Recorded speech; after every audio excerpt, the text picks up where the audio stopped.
Any questions before we jump in? Okay, today we have two amazing speakers, both of them experts in their discipline.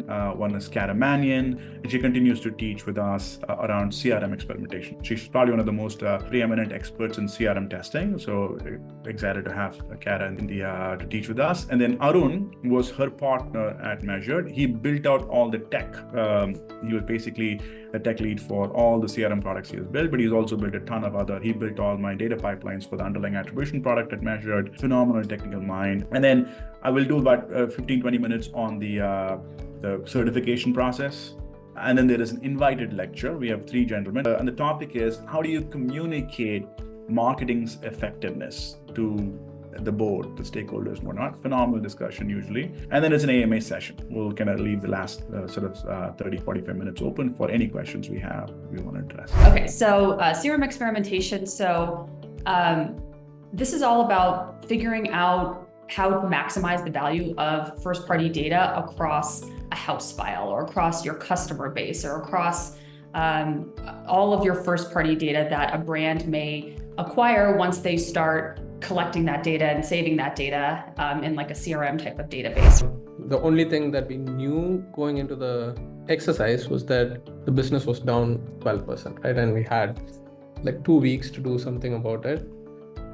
So this is where we started, right? So we started looking at their house file. So they had like 300,000 customers, and this is how their RFM looked like, right? So now we wanted to identify pockets where things were working for them, and we wanted to, if there are pockets where we can do some improvement, right? So we created a compare study. So this was pre-BFC. I mean, this is interesting. I've got a client that just sprays and prays with emails. I think they haven't done this type of an analysis, and they're a big company. So it's interesting to see. And email's cheap. So, I think their consumers are getting hit like upwards of 11 times a week. It's unbelievable.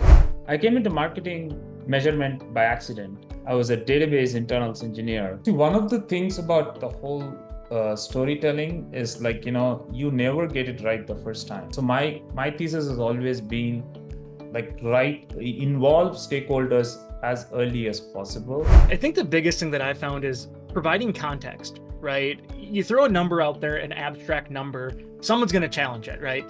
And so anytime that you can bring context, either, what did we expect to happen kind of when I came into the conversation of kind of what is that test plan and how do you go to market with a feasibility assessment of if we do X, Y will happen. That can be context. The idea of incrementality if comp sales are down is just something that no executive wants to hear. How can you tell me that marketing drove a 10% return if my year-over-year comps are still down 4%? What are some of the pending questions for you guys still bouncing around in your head? Yeah, quick question back to the match rates. Have you encountered any situations where, and I guess I'm assuming are you using LiveRamp, or are you just uploading your customer file straight into the platforms? I guess that's question one. And question two is, have you experienced any situations where the match rate was so low that you couldn't really run the test?